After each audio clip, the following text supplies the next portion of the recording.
Hello friends, welcome once again. Today I am going to discuss about how to prepare your project report. See, project report is a very important topic for all the students and professionals as well.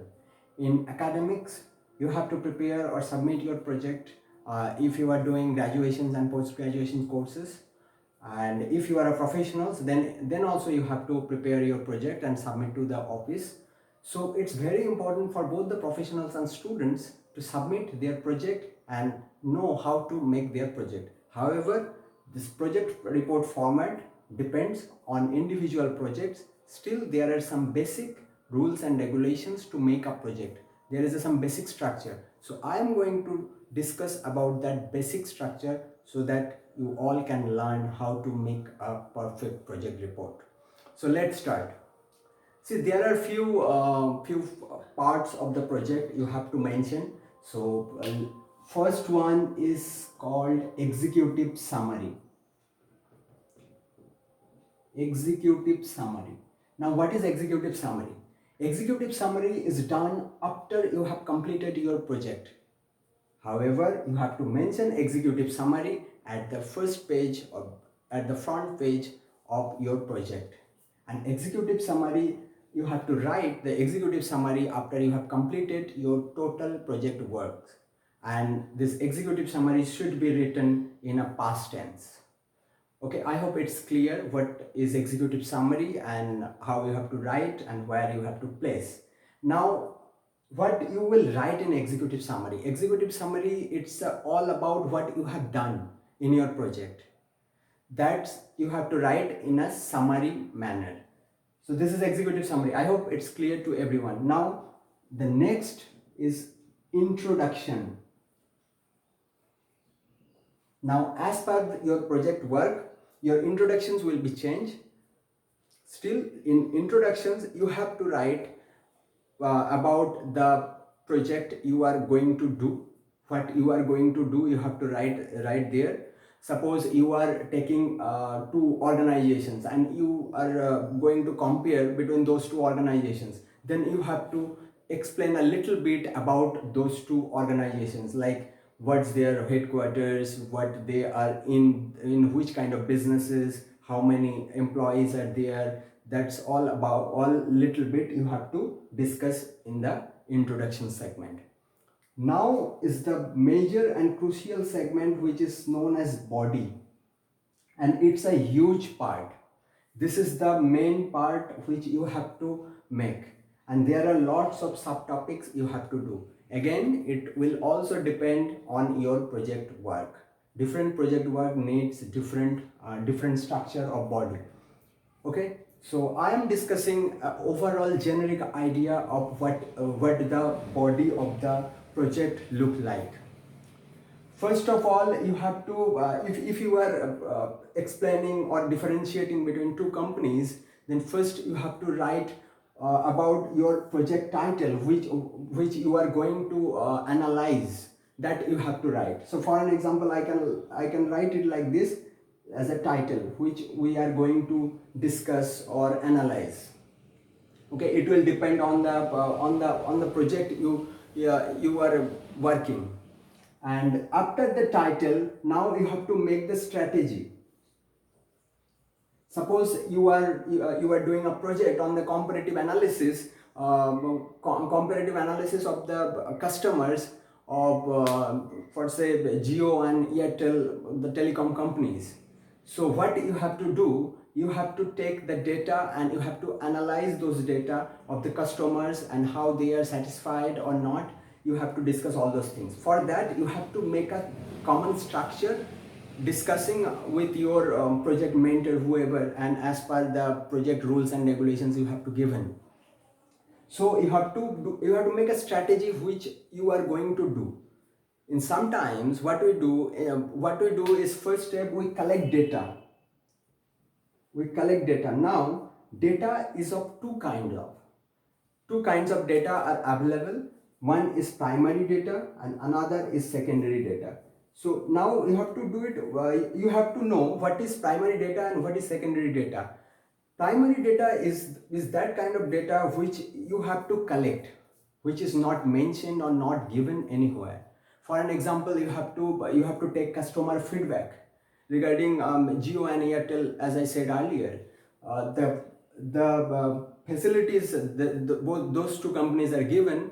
You have to collect their customer feedback. Then you have to collect primary data, and secondary data is the data is already there, already prepared. You can collect it and you can just analyze it. For an example, you are making a project on Indian economy.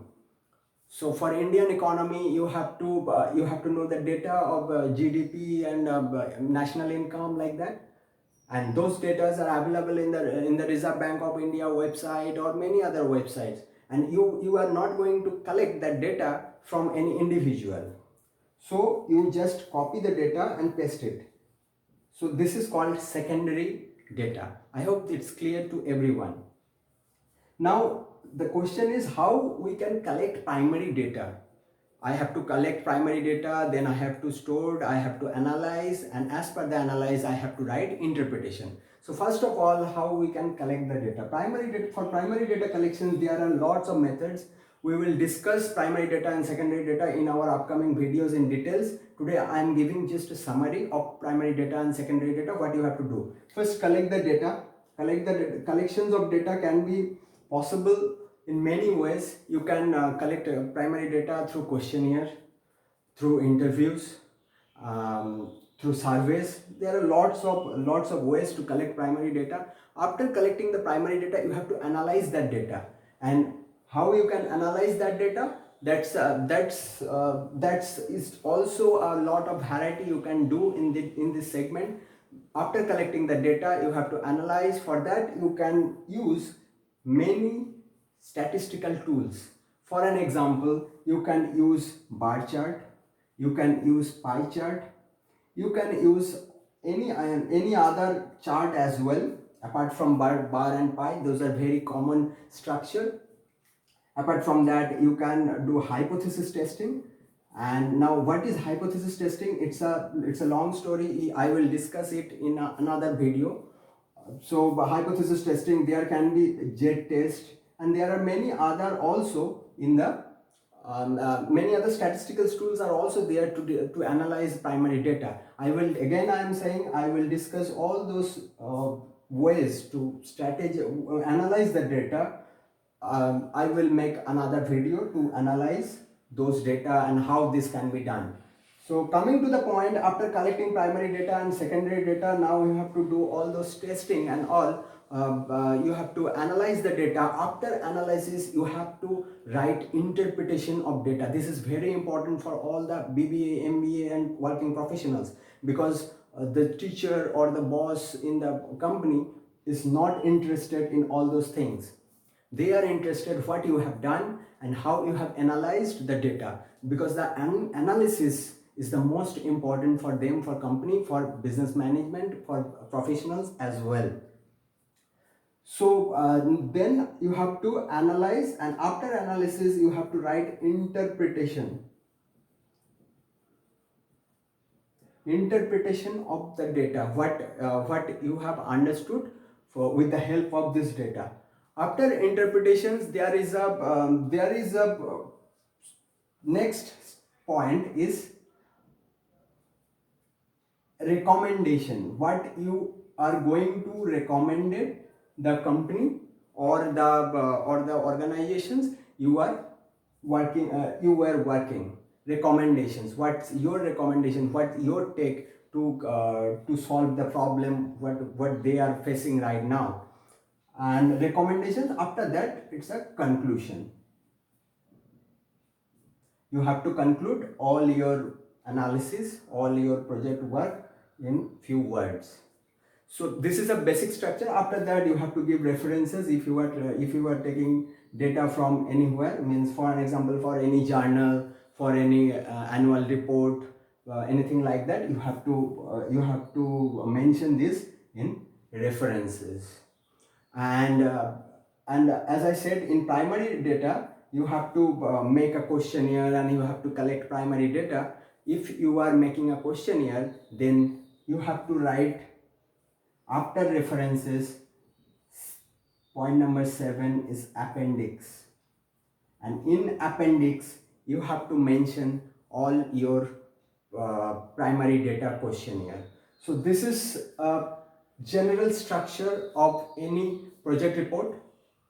I hope it's clear to everyone. And since it's the time where all the institutions are going through SIPs, the summer internship programs and all, so it's very crucial, very important for all the students. Hope you all have understood and gained an idea about how to make a project report.